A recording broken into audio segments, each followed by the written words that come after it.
សូមយកបានអធិដ្ឋានបន្តិចជាមួយគ្នាយើងពិចារណានៅព្រះបន្ទូលបិតាយើងខ្ញុំអរគុណផងយើងខ្ញុំតបគ្នាត្រូវការគុណសម្រាប់ជាព្រះបានមានបន្ទូលមកកាន់យើងខ្ញុំ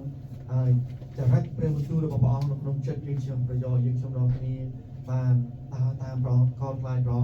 សូមឲ្យព្រះបន្ទូលនៅថ្ងៃនេះបាននាំនៅគ្រប់ទាំងព្រះគុណសេចក្តីស្រឡាញ់សេចក្តីមេត្តាករុណាព្រះពរដែលមកពីកូនថាសួរដល់បងប្អូនយើងខ្ញុំរកគ្នាជួយដឹកនាំកំសាន្តចិត្តយើងខ្ញុំហើយបង្ហាត់បង្រៀនយើងខ្ញុំប្រយោជន៍យើងខ្ញុំរកគ្នាមានគ្រប់ទាំងផលផ្លែនៃការល្អថ្វាយព្រះអង្គជាបរិបូរណ៍ផងសូមព្រះវិញ្ញាណបរិសុទ្ធបានប្រទានគ្រប់ទាំងកម្លាំងការទ្រាំទ្រទាំងតម្រេះបញ្ញាដើម្បីទទួលព្រះបន្ទូលព្រះអង្គហើយមានគ្រប់ទាំងសមត្ថភាពដើម្បីអនុវត្តតាមផងទូលគុំសមត្ថដ្ឋានក្នុងព្រះនាមព្រះយេស៊ូវគ្រីស្ទអាមែនបើចំណងជើងបទព្រះគម្ពីររបស់ពួកយើងនៅថ្ងៃនេះមានចំណងជើងថាសូមបងប្អូនអានជួយគ្នាអញនឹងឲ្យឯងរាល់គ្នារកអញឃើញបាទឯងនៅទីនេះដោយសារឯងនៅទីនេះគឺសំដៅលើអីគេព្រះជាម្ចាស់ហើយឯងរាល់គ្នានៅទីនេះគឺសំដៅទៅលើពួកយូដាពួកសាសអ៊ីស្រាអែលហើយសំដៅមកលើយើងរាល់គ្នាមុនយើងពិចារណាជាមួយគ្នាសូមយើងបាននិយាយទៅកាន់អ្នកដែលនៅក្បែរយើងថាសូមព្រះប្រទានពរដល់អ្នកតាមរយៈព្រះបន្ទូលនៅថ្ងៃនេះសូមព្រះប្រទានពរដល់បងតាមរយៈបន្ទូលនេះបាទព្រះបានប្រទានពរដល់បងប្អូនរាល់គ្នាតាមរយៈព្រះបន្ទូលនៅថ្ងៃនេះនៅក្នុងបទព្រះគម្ពីរយេរេមៀជំពូក29នេះគឺជាព្រះបន្ទូលព្រះបានមានបន្ទូលទៅដល់ពួកយូដាដែលត្រូវចាប់ជាឆ្លើយដោយការឈ្លានពានរបស់ពួកបាប៊ីឡូនបាទនៅក្នុងចន្លោះឆ្នាំ597ទៅឆ្នាំ586មុនគ្រិស្តសករាជបាទមុនគ្រិស្តសករាជមានណាមុនពេលអង្គព្រះយេស៊ូវគ្រីស្ទបានយាងមកចាប់កំណើតនៅលើផែនដីពេលព្រះអង្គយាងចាប់កំណើតយើងចាប់រាប់ថាជាគ្រិស្តសករាជឬឆ្នាំនៃព្រះគ្រីស្ទបានយាងមកចឹងសូមបងប្អូនបានតាមជួយគ្នាបាទអញ្ចឹងព្រះបន្ទូលព្រះនេះគឺមុនពេលដែលអង្គព្រះយេស៊ូវគ្រីស្ទបានយាងមកហ្នឹង597ឆ្នាំមុនបាទដែលព្រះបានមានបន្ទូលទៅដល់រាជរបស់ព្រះអង្គតាមរយៈហោរាយេរេមៀព្រះអង្គបានមានបន្ទូលប្រាប់ដល់ពួកយូដាថាដោយសារតែអំពើបាបរបស់ពួកគេគឺពួកបាប៊ីឡូននឹងចាប់ពួកគេបំបងពួកគេខ្លាយទៅជាឆ្លើយនៅក្នុងទឹកដីបាប៊ីឡូនហើយព្រះអង្គបានប្រាប់ថាការនោះកើតឡើងជាពិតបាទដូច្នេះដើម្បីព្រះអង្គមានបន្ទូលយ៉ាងដូច្នេះគឺដើម្បីឲ្យពួកយូដាដែលត្រូវចាប់ទៅជាឆ្លើយនឹងពេលទៅដល់ទឹកដីបាប៊ីឡូនហើយត្រូវចាប់ផ្ដើមរស់នៅក្នុងទឹកដីពីព្រោះនៅក្នុងពេលជាមួយគ្នានេះដែរមានហោរាคล้ายៗដែលបានចេញមកប្រកាសថាពេលទៅដល់ទឹកដីបាប៊ីឡូនភ្លាមនោះព្រះនឹងរំដោះពួកគេត្រឡប់មកវិញភ្លាមដែរប៉ុន្តែព្រះបានមានបន្ទូលទៅដល់ពួកកូនចៅអ៊ីស្រាអែលថាគេនឹងទៅជាឆ្លើយនៅក្នុងទឹកដីបាប៊ីឡូននឹងរយៈពេល70ឆ្នាំហើយក្រោយ70ឆ្នាំក្រោយមកនោះទើបព្រះនឹងហៅគេត្រឡប់មកកាន់ទឹកដីកំណើតរបស់ពួកគេដូច្នេះនៅក្នុងបទព្រះគម្ពីរនេះគឺព្រះបានមានបន្ទូលថាពេលទៅដល់ទីនោះឲ្យរស់នៅទីនោះរៀបការបង្កើតកូនឲ្យផ្សំផ្ទះហើយរស់នៅដោយស្មោះត្រង់កោតខ្លាចព្រះនៅក្នុងទឹកដីដែលបងទៅជាលើនឹងកុំឲ្យជឿតាមពាក្យរបស់ហោរាคล้ายៗថាព្រះអង្គនឹងរំដោះពួកគេត្រឡប់មកវិញជាមួយរំពេញហើយយើងរស់នៅក្នុងសម័យមានការបង្រៀនคล้ายៗជាច្រើនដែរដោយតបជាប់ទៅនឹងសង្គ្រាមផ្សេងៗថាព្រះអង្គមកវិញរងហើយបាទជាដើមបាទហើយធ្វើឲ្យបងប្អូនពេលខ្លះអានទៅនឹងមើលទៅនឹងមានការភ័យឬក៏រំភើបចិត្តអីជាដើមពេលព្រះយាងមកវិញម្ដងទៀតអង្គព្រះយេស៊ូវគ្រីស្ទយាងមកវិញម្ដងទៀតអត់មានអ្នកណាដឹងមែនទេបងប្អូនមានតែព្រះវរបិតាតែមួយគត់ដែលដឹងហើយអ្វីដែលយើងត្រូវធ្វើនោះគឺយើងត្រៀមខ្លួនតាមរយៈការខ្ជាប់ខ្ជួនក្នុងការដើរតាមព្រះ รู้ตามเปรียบประตูพร้อมมันต่อทวายมันกุ้มหนึ่งผมราพร้อมเจี๊ยการใส่หัวเปรียบพร้อมเยี่ยมเอาไว้ตาหนึ่งคืนแต่ยืนกับผมตายนกชมชูถึงร้อยได้พร้อมจำเคยรู้ใช่ไหมต่อชมแต่หนึ่งกาผมเรียนคลายนกขนมสมัยองเปรียเยสุคริยืนมอง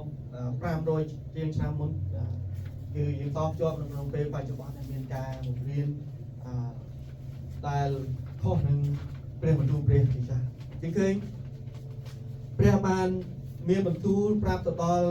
ปุยูดาปีพิมพ์ตึกในการจับรวนปุเกตออกนี้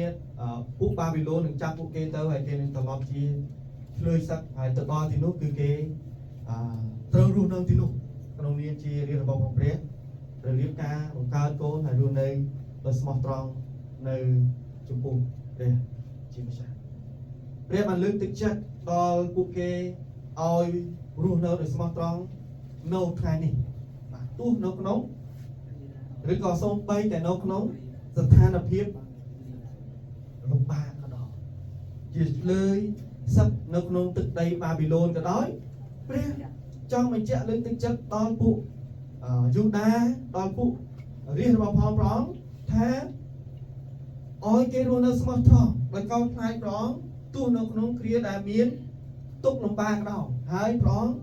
มันได้จ่าจองปุเกนุตินกน้องคอหนังโบมันจับตาพระองค์ดังปีกำรงภายในการดังปีกัดการได้พระองค์มันเพื่อสำหรับเรียนตรงหายการต่ออนมันเมนเชี่ยสึกได้อย่างเคราะห์ติแต่เชี่ยสึกได้หล่อดอนเมนบางคนเชื่อจังงั้นเปรียบานมันดังอาตามนังเอวาเจงพิสูจน์สบายได้เป็นในเกมประพฤติอำเภอบ้าอีกว่ายิ่งกันท่านี่จิกาได้เอาครบบางท้ายก็เชื่อสึกได้หล่อปีพรัวได้ดับใบอ้อยอาตามนังเอวาบานเมื่อคืนเพียงเปิดบานออกล้วนหายบานตลอดมอยเป็นจริงเคยตัวเกมันบานตลอดมองไอ้พอองกันđóเปรียบบานซ่อนยานสบายดูบอลเรียนระบบพอยังเคยนึกน้องคอตอบเปอร์เซ็นต์จะมองพลอ่านน้องคอตอบสมันเมื่อน้องคอตอบช่วยนี้บางสมันอ่านช่วยนี้บัดเรียวานตรงนี้เรียบรรทุกด้วยชนะลูกกาบานสำหรับกรุ๊ปจัดสรรชนะน้องรบบาบิโลนหายลูกไอ้หนึ่งต้องไอ้รวมนี้ไอ้หนึ่งเพื่อสำหรับตอนไอ้รวมนี้ตามเพียรอหัวไอ้เพื่อไอ้รวมนี้เบิ่งเบาไอ้ดีวิ่งไปจังพระองค์หนึ่งบอกปองเกตขนมตึกได้บาบิโลนหรือแยกเป็นจัดไอ้จัดสรรชนะก็ด้อยเราที่นู้นก็ด้อยคือเปรียบมันบอกว่าทำพระองค์มันได้ใจจอมโอเคหายพระองค์หนึ่งกุ้งหนึ่งชิมุ้ยหายการเด็กเตยสลายตอบนู้คือรูเนื้อดอยเกาไฟเปรี้ยหายสมองตรองตุ๊กนกนงสารเพียรจีเลยก็ดองนกนงคอดปีดอกใบสมบังพลบันอ่านชิมุ้ยนี้สมบันอ่านคอดปีดอกใบชิมุ้ยนี้นกไอ้ดอกนี้ดอกเดียวดอกไอ้นั่งอาหารเอาไอ้รุ่ยไอ้หนึ่งโยนโรงตามไอ้ดอกนี้หนึ่งไฟดอกไอ้หนึ่งเคยพอหรือการนาไอ้สบายของไอ้ของมอสบ้านนกน้องขอที่มีได้ทำไมมนุษย์ยืนสบายดอกเล็กนกน้องขอนี่มันเมนได้แท้มนุษย์ยืนจีเนตตาลสบายดอกเล็กจีมนนุ่งเตะเมื่อใดยังคัดคอมสบายดอกเล็กเตอหายังบานจูบเล็กบัดสักทียังเมื่อนกน้องเปรี้ยของปีมาแบบตามนุษย์ยืนเลี้ยตกน้องเปิ้งบ้าเมียนเนี่ยนาตาสบายดูยืนนอนเนี่ยมาเมาทีนี้เปรี้ยสบายโดนยืนหรือยืนสบายโดนเปรี้ยหุ่นปะเปรี้ยสบายโดนยืนชิมหุ่นเบนโอ้หุ่นบานตาระยะนักเก๋ตาระยะบอมโปนมือแพร่ตาระยะฟิสกาจุนตาระยะกรมครูซาตามันเยอะนักเดี๋ยวซาตัวเร่เดี๋ยวซาเล่นักเล่งตัวต้อนพอห้องสบายโดนยืนตามเดียการนอนเบนเราลงบนสมัยยังมันอ่านเราต้องเรียนวิโรมจุ่มอีกนี่โรมจุ่มปุ๊บใบคอดอกมวยดอกปีสมันอ่านจุ่มอีกนี้ส้มต่อแข่งครองวิเทศแบบเมียนแข่งครองวิเทศ មួយទៀតបាទមួយទៀតបាទសូមអានជាមួយគ្នាមានអ្នកណាដែលស្វែងរកព្រះគ្រប់គ្នាបានបែរចេញហើយត្រឡប់ជាអត្ថប្រយោជន៍ទាំងអស់គ្នាបាទគឺមនុស្សយើងពេលធ្លាក់នៅក្នុងអំពើបាបយើងផុងកោកែជ្រុំយើងរាល់គ្នាអត់បានស្វែងរកព្រះទេអាមែនបងប្អូនយើងអត់បានស្វែងរកព្រះអង្គទេព្រះស្វែងរកយើងជាមុននៅក្នុងខព្រះគម្ពីរខាងលើបាយមិញសូមយើងបានអានជាមួយគ្នារោមចំពោះ5ខ8សូមបានអានជាមួយគ្នាសូមអានបានទៅខាងលើបាទសូមបានអាន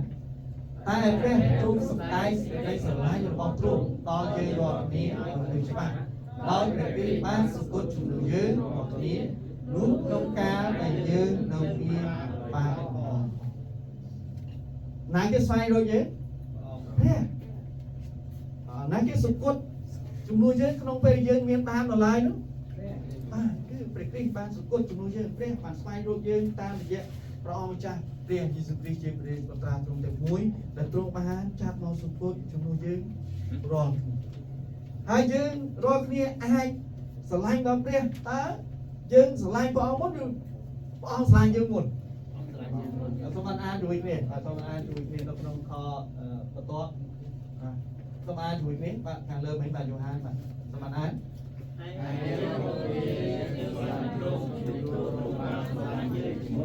អាមែនយើងនៅទីនេះដោយសារយើងស្រឡាញ់ទ្រង់អាមែនបងប្អូនប៉ុន្តែដែលបានយើងស្រឡាញ់ព្រះអង្គបានពីព្រោះព្រះអង្គស្រឡាញ់យើងជាមុនដោយសារព្រះអង្គស្រឡាញ់យើងជាមុនដូច្នេះបានជាយើងអាចដើរតាមព្រះអង្គបានអាចស្រឡាញ់ព្រះអង្គបានអាចថ្វាយបង្គំព្រះអង្គបានអាចស្វែងរកព្រះអង្គការរស់នៅជាប្រចាំថ្ងៃបាននេះគឺជាព្រះគុណរបស់អង្គព្រះដែលបានផ្ដល់ឲ្យយើងនេះគឺជាសេចក្តីស្រឡាញ់របស់អង្គព្រះដែលបានប្រទានឲ្យយើងព្រះអង្គស្វែងរកយើងមិនមែនយើងស្វែងរកព្រះយើងរាល់គ្នាបានទាស់នឹងព្រះហើយយើងបានបែរទៅតាមផ្លូវរបស់យើងរៀងខ្លួនមានអ្នកណាស្វែងរកព្រះទោះបីតែមួយក៏តែព្រះអង្គនៅតែពេញដោយសេចក្តីស្រឡាញ់ហើយបានបង្ហាញសេចក្តីស្រឡាញ់ដល់យើងរាល់គ្នាតាមរយៈព្រះរាជបត្រាទ្រង់សូមបងប្អូនអាននៅក្នុងខ12 13ជាមួយគ្នាហើយយើងពិចារណាអំពីន័យនៅក្នុងខនេះជាមួយគ្នាបន្តទៀតបាទនៅក្នុងខ12 13បាទយេរេមៀសូមបានអានជាមួយគ្នាតាមទៅខាងលើវិញបាទយេរេមៀបាទសូមបានអាននោះឯងរាល់គ្នានឹងពីពីដល់ហើយអធិដ្ឋានដល់នោះឯងជួយគ្រប់គ្រងហើយរាល់គ្នានឹងស្វែងរកឯងហើយនឹងឃើញផងគឺការដែលឯងស្វែងរកឯងដល់អស់ពីចិត្តនៅក្នុងនេះមានន័យថាព្រះអង្គបង្ហាញពីមហាទេពរបស់ព្រះអង្គត្រៀមខ្លួនរួចជាស្រេចដើម្បីនឹងជួយប្រជាជនយូដាដែលបានធ្លាក់ក្នុងអំពើបាបនៅក្នុងខនេះមានន័យថាព្រះអង្គត្រៀមខ្លួនជាស្រេចដើម្បីជួយដល់យើងរាល់គ្នាតាមរយៈព្រះរាជបត្រារបស់ព្រះអង្គនៅក្នុងវិញ្ញាណកំណត់ដែលបំផុតដែលព្រះបានចាត់មកហើយបានព្រះគ្រីស្ទបានសង្កត់ជំនួសយើងរាល់គ្នានៅលើជើងឆ្កាងដើម្បីរំដោះយើងរាល់គ្នាឲ្យរួចពីអំពើបាបដូច្នេះជួយយើងចាំថាការដែលយើងបានទទួលសេចក្តីសង្គ្រោះនោះមិនមែនការចេញពីការខិតខំរបស់ខ្លួនយើងហើយការចេញពីការយើងខិតខំស្វែងរករបស់មួយគឺព្រះអង្គស្វែងរកយើងផងអាមែនបងប្អូននៅក្នុងបទរឿងពីរនេះព្រះបានមានបន្ទូលថាម៉េច70ឆ្នាំក្រោយព្រះអង្គនឹងនាំគេទៅឡងនៅក្នុងនោះព្រះអង្គបានមានបន្ទូលថា70ឆ្នាំកន្លងពេលដែលគេរងទុក្ខវេទនានៅទីនោះគេនឹងត្រឡប់ទៅជាល្អទេប៉ុន្តែព្រះអង្គថាម៉េចព្រះអង្គនៅតែស្រឡាញ់ហើយនឹងសង្គ្រោះគេត្រឡប់ព្រះអង្គនៅមហាយព្រះអង្គទ្រង់បង្ហាញប្រហាប់ទេសេចក្តីស្រឡាញ់របស់ព្រះអង្គហើយនឹងនាំគេត្រឡប់យើងរាល់គ្នាដែលជាមនុស្សមានបាបដាច់ចេញពីព្រះដោយសារអំពើបាបរបស់ពួកយើងរស់នៅជាទាសករនៃអំពើបាបនៃសេចក្តីស្រឡាញ់ព្រះនៅតែស្រឡាញ់ដល់យើងព្រះអង្គស្វែងរកយើងរាល់គ្នាតាមរយៈព្រះអង្គម្ចាស់ព្រះយេស៊ូវគ្រីស្ទហើយដោយសារអង្គព្រះយេស៊ូវគ្រីស្ទដោយសារព្រះបានហៅយើងរាល់គ្នាហើយទើបយើងរាល់គ្នាបាននៅទីនេះបានថ្វាយ នៅក្នុងបទព្រះគម្ពីរនៅថ្ងៃនេះដែលយើងបានមើលឃើញយើងឃើញថាទោះជាយើងពេលខ្លះគិតថាយើងដាច់ចេញពីព្រះអង្គឬក៏បងប្អូនកំពុងគិតថាខ្ញុំរស់នៅក្នុងជីវិតដូចជាពួកយូដាដែរបំបរបស់ដាច់ចេញពីព្រះបរាជ័យហើយត្រូវបានចាប់ជាឆ្លើយសឹកដូចជាពួកយូដាបានខ្លាចជាលើយនៅក្នុងទឹកដីបាប៊ីឡូនហើយបងប្អូនកំពុងតែរស់នៅក្នុងអំពើបាបជាប់ជាឆ្លើយនៃអំពើបាបយ៉ាងណាក៏ដោយតែក្នុងព្រះបន្ទូលនៅថ្ងៃនេះហើយនៅពេលនេះព្រះអង្គកំពុងស្វែងរកបងប្អូនឲ្យត្រឡប់មកដើម្បីឲ្យបងប្អូនរាល់គ្នាបានទទួលការអត់ទោសបាបហើយនឹងជីវិតដ៏កល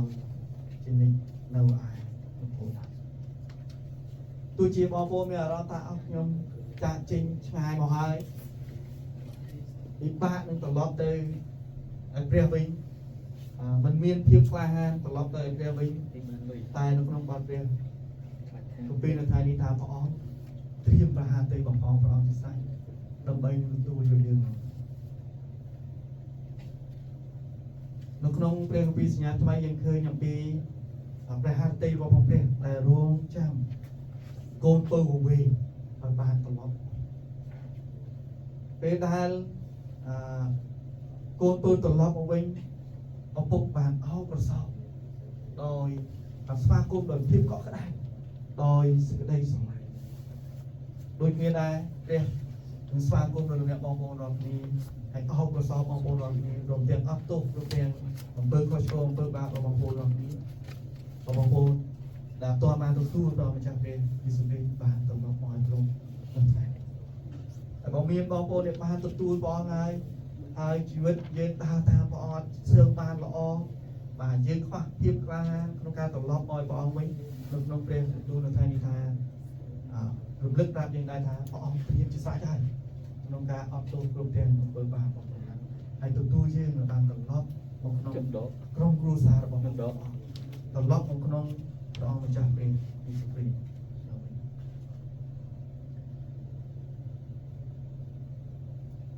នៅក្នុងបទព្រះគម្ពីរនេះបានរំលឹកដាស់តឿនដល់យើងទាំងអស់គ្នាខរខត់ដែលជារៀបរបស់ព្រះផងដែរថាដែលយើងអាចខ្លាយជាកូនព្រះដែលយើងអាចទទួលបានសេចក្តីសង្គ្រោះគឺការចេញពីព្រះគុណរបស់ព្រះគឺព្រះអង្គស្វែងរកអាមែនបងប្អូនព្រះអង្គទេដែលបានស្វែងរកយើងព្រះអង្គទេដែលបានហៅយើងរាល់គ្នាឲ្យបានខ្លាយជាកូនព្រះអង្គទេដែលបានបង់ខ្លាយខ្លួននឹងធ្វើបាបសម្រាប់យើងដូច្នេះជួយយើងបានរស់នៅដោយវិធានខ្លួនហើយអរគុណដល់ព្រះហើយបង្ហាញពីការអរគុណដល់ព្រះដោយរស់តាមព្រះទូលផងស្រឡាញ់ទៅការព្រះអង្គវិញផងគឺយើងរស់នៅដោយអរគុណដល់ព្រះដែលបានស្វែងរកយើងទោះយើងតាច់ឆ្ងាយពីព្រះអង្គយ៉ាងណាក៏ដោយព្រះអង្គបានស្វែងរកយើងរាល់ថ្ងៃហើយបានបង់ថ្លៃជាមួយនឹងធ្វើបាបរបស់យើងនៅបទព្រះគម្ពីរនៅថ្ងៃនេះក៏បានរំលឹកដល់យើងរាល់គ្នាដែរថាព្រះសពហាទេយើងរស់នៅស្មោះត្រង់ហើយកោតខ្លាយព្រះអង្គនៅថ្ងៃនេះបាទទោះយើងស្ថិតនៅក្នុងស្ថានភាពលំបាកក៏ដោយយើងរស់នៅក្នុងលោកកាយដែលមានពេញទៅដោយទុក្ខលំបាកការកុហកបោកប្រាស់និងអំពើអាក្រក់ផ្សេងៗជាច្រើនតែព្រះសពហាទេយើងរាល់គ្នាបានរស់នៅដោយកោតខ្លាយព្រះអង្គកោតខ្លាយព្រះស្មោះត្រង់នៅចំពោះព្រះគឺមិនណាយកព្រះបន្ទូលព្រះជាគោលនៅតែគោរពថ្វាយបង្គំដើរតាមព្រះអត់ដើរតាមអ្វីដែលនៅក្នុងលោកីនេះអត់ដើរតាមគំនិតយកបល់របស់យើងប៉ុន្តែដើរតាមព្រះបន្ទូលរបស់ព្រះគំនិតយកបល់របស់ទោះយើងស្ថិតនៅក្នុងស្ថានភាពដែលមានពេញដោយទុក្ខលំបាកពួកយូដាបានត្រឡប់ទៅជាឆ្លើយនៅក្នុងទឹកដីបាប៊ីឡូន70ឆ្នាំប៉ុន្តែព្រះបានមានបន្ទូលថាព្រះអង្គមិនបោះបង់ចោលវាទេឥឡូវនេះយើងបានទទួលព្រះអង្គម្ចាស់យើងសូមជាព្រះអង្គសង្គ្រោះហើយយើងរស់នៅក្នុងលោកនេះយើងនឹងជួបមានជួបទុក្ខលំបាកជាច្រើនមែនទេបងប្អូនបាទបងប្អូនប្រហែលពេលនេះ កំពុងតែមានការព្រួយខ្វល់ខ្វាយមានទុក្ខលំបាកមានបញ្ហាផ្សេងៗជាច្រើនហើយការទាំងអស់នោះចូលមកគឺដើម្បីនឹងនាំឲ្យយើងបង្វែរយើងមិនឲ្យរស់នៅតាមព្រះបានល្អប៉ុន្តែនៅក្នុងបទរឿងពីនេះបានប្រាប់ថាយើងមិនរស់នៅដោយខកខ្លាចនៃស្មោះត្រង់នៃពុទ្ធរូបហើយព្រះមិនដែលបោះបង់ចោលយើងអាមែនបងប្អូនទោះយើងជពុកដួលទោះយើងធ្វើអត់បានល្អយ៉ាងណាក៏ដោយព្រះអង្គអត់បោះបង់ចោលយើងអាមែនបងប្អូនព្រះអង្គនៅតែចាំលើកបីត្រកចាំស្វាគមន៍ក្នុងការនិយាយត្រឡប់មកព្រះអង្គវិញជាប់ជានិច្ចទោះជាពួកយូដាគេត្រឡប់ទៅជាទាសករនៅក្នុងទឹកដីបាប៊ីឡូន70ឆ្នាំក៏ដោយគឺមិនមានន័យថាគេទៅដល់បាប៊ីឡូនគេស្វែងរកព្រះទេប៉ុន្តែព្រះអង្គនៅតែគង់នៅជាមួយដូចគ្នាដែរឥឡូវនេះយើងកំពុងតែរស់នៅក្នុងពេលវេលានៃការរងចាំអង្គព្រះយេស៊ូវគ្រីស្ទបានយាងត្រឡប់មកវិញម្ដងទៀតយើងមានទុក្ខលំបាកជាច្រើនប៉ុន្តែឲ្យដែលយើងទៅឆ្លើយតបរស់នៅខំខានព្រះស្មោះត្រង់នៅចំពោះព្រះអាមែនបងប្អូនហើយចូលចាំថាដល់វេលាកំណត់ព្រះអង្គនឹងយាងមកហើយយកយើងចូលទៅគូនមានអ្នកណាម្នាក់មានបងប្អូនណាម្នាក់ដែលបានទទួលព្រះអង្គម្ចាស់ព្រះយេស៊ូវគ្រីស្ទហើយអខានមានអ្នកណាម្នាក់ដែលព្រះអង្គបានស្វែងរកយើងហៅយើងបានខ្លាចជាកូនព្រះអង្គហើយអខានមិនបានចូលទៅក្នុងឋាននៃសេរីល្អគឺនគរឋានសួគ៌រួមទាំងជីវិតអស់កលជានិច្ចទោះជានៅក្នុងលោកីនេះមានពេញដោយទុក្ខលំបាកយ៉ាងណាក៏ដោយជីវិតយើងពេលខ្លះឡើងចុះជំនឿយើងល្អពេលខ្លះយើងអត់សូវល្អយ៉ាងណាក៏ដោយព្រះគង់នៅជាមួយយើងអាមែនបងប្អូនយើងជំពប់ដួលក៏ដោយនៅទីណាក៏ដោយព្រះអង្គគង់នៅជាមួយយើងព្រះអង្គមិនបោះបង់ចោលយើងទេហើយដល់វេលាកំណត់យើងនឹងបានចូលទៅក្នុងនគរឋានសួគ៌ដែលព្រះអង្គបានរៀបចំសម្រាប់យើងរាល់គ្នាជាក់ជាមិនខាននៅក្នុងបទព្រេងពីនេះក៏រំលឹកហើយនឹកចាំជួយយើងអរគ្នាបានចាំផងដែរថាព្រះសពហាទីស្វែងរកអស់អ្នកដែលនៅជុំវិញយើងរាល់គ្នាដែលកំពុងរស់នៅដាច់ឆ្ងាយពីព្រះជាទាសករនៃអំពើបាបនិងសេចក្តីស្លាប់តាមរយៈបងប្អូនអាមែនបងប្អូនព្រះអង្គស្វែងរកយើងរាល់គ្នាតាមរយៈហើយជាបងប្អូនខ្លះតាមរយៈបេសកជនតាមរយៈគ្រួសារ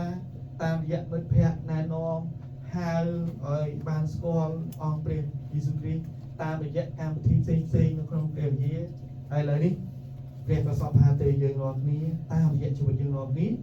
ដើម្បីនឹងហៅអស់អ្នកដែលនៅឆ្ងាយមានទេមែនដាច់ចេញពីព្រះរស់នៅក្នុងអំពើបាបឲ្យបានចូលមកចិត្តព្រះដូចជាយើងរាល់គ្នាណាដូច្នេះចូលយើងចង់កុំភ្លេចថាយើងតើគ្នាដែលព្រះបានត្រាស់ហៅគឺព្រះសពដីនឹងត្រាស់ហៅអ្នកដែលនៅជុំវិញយើងរាល់គ្នាឲ្យបានខ្លាយជាកូនព្រះអង្គដើម្បីគេបានទទួលការទោសបាននឹងជីវិតអស់កលជានិច្ចនៅនគរឋានសួគ៌ជាមួយយើងផងការដែលយើងរស់នៅក្នុងប្រទេសកូរ៉េនេះគ្រប់កន្លែងណាដែលយើងទៅនៅកន្លែងការងារយើងភ្លេចថាព្រះអង្គសពហាទីនឹងហៅអ្នកដែលដាច់ឆ្ងាយចេញពីព្រះអង្គស្វែងរកអស់អ្នកដែលដាច់ចេញពីព្រះអង្គតាមរយៈជីវិតខ្ញុំនឹងលោកអ្នកបងប្អូនមកហើយមែនបងប្អូនហើយយើងនៅខេត្ត8គម្រោងយើងទៅឆ្ងាយបន្តិចតែយើងទៅតំបន់ខេត្តមួយទៀតនៅក្នុងប្រទេសនេះទៅណាបងប្អូនបាទគឺថាបងប្អូនឆ្លើយមកផងអត់ទុំចាខាងជួយណាបាទយើងទៅខាងចង់សាំងណាំដូបាទគឺ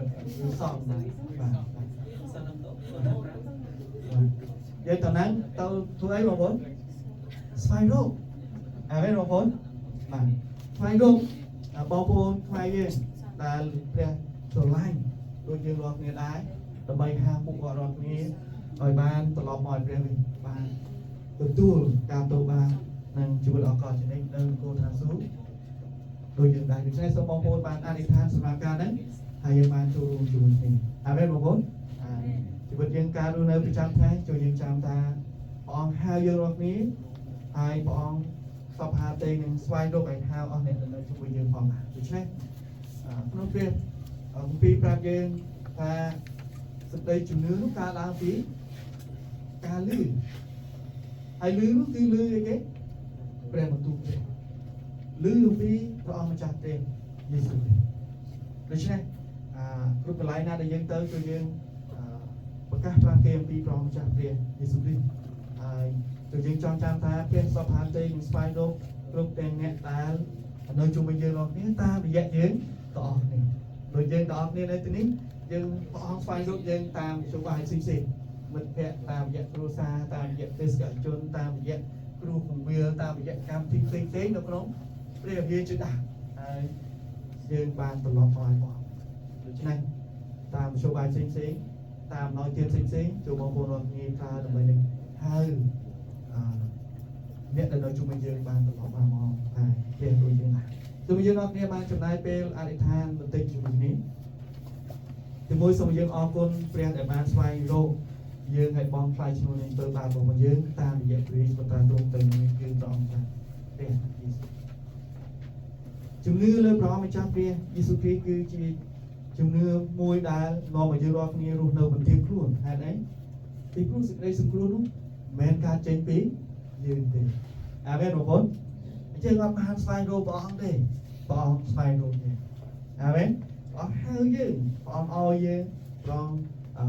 ធ្វើយើងបានត្រឡប់ជាអត្តសៅមកនៅក្នុងព្រះម្ចាស់ព្រះយេស៊ូវគ្រីស្ទហើយរាប់យើងជាកូនព្រះអង្គគឺការទៅអស់ការឡើងសារគុណរបស់ព្រះជួយយើងអរគុណដល់ព្រះអង្គជួយពីនេះទីពីរសូមឲ្យយើងបានរស់នៅដោយស្មោះត្រង់និងខំផ្សាយដល់ព្រះក្នុងលោកីដែលមានពេញទៅដោយទុក្ខលំបាកនិងសេចក្តីរបួសបញ្ហាផ្សេងៗក៏ដោយជួយយើងសូមព្រះឲ្យយើងរស់នៅដោយស្មោះត្រង់ហើយកោតខ្លាចដល់ព្រះទី3សូមឲ្យយើងមានចំណែកក្នុងការចេញទៅស្វែងរកអស់អ្នកដែលដាច់ចេញពីព្រះតាមការចូលរួមផ្សាយដំណឹងល្អ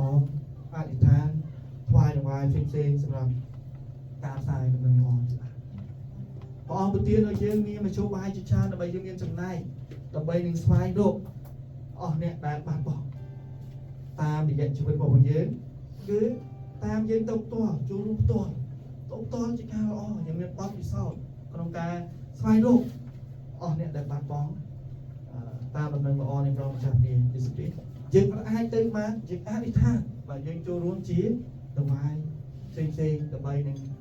ឲ្យអ្នកដែលអាចទៅបានអាចធ្វើការទៅអត់នោះបាននោះគឺមិនដែរ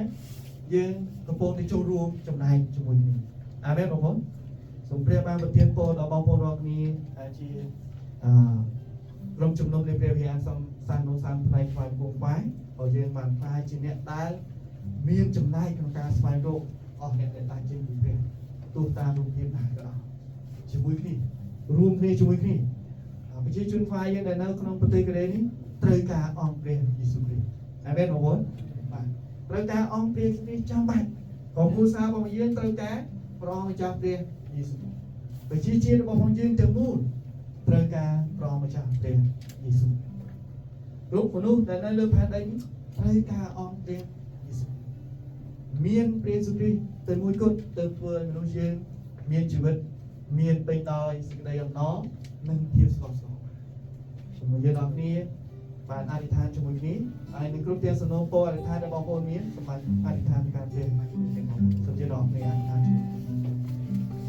បិតាដែលគង់នៅនគរឋានសួគ៌ប្រោយើងខ្ញុំលើកសរសើរនឹងការប្រោប្រោអរគុណទ្រង់ដែលប្រោជាព្រះបានស្វែងរកយើងខ្ញុំរាល់គ្នាដែលជាមនុស្សមានបាបយើងខ្ញុំដាច់ចេញពីព្រះយើងខ្ញុំមានពេញទៅដោយអំពើបាបការតោះទៅទឹកនឹងព្រះបើអំពើកេងកលផ្សេងៗយើងខ្ញុំជាមនុស្សមានបាបព្រះតែព្រះអង្គនៅតែស្រឡាញ់ដល់យើងខ្ញុំរាល់គ្នាព្រះបានស្វែងរកយើងខ្ញុំរាល់គ្នាព្រះបានបន់ខ្លាយឈ្នួលនៃអំពើបាប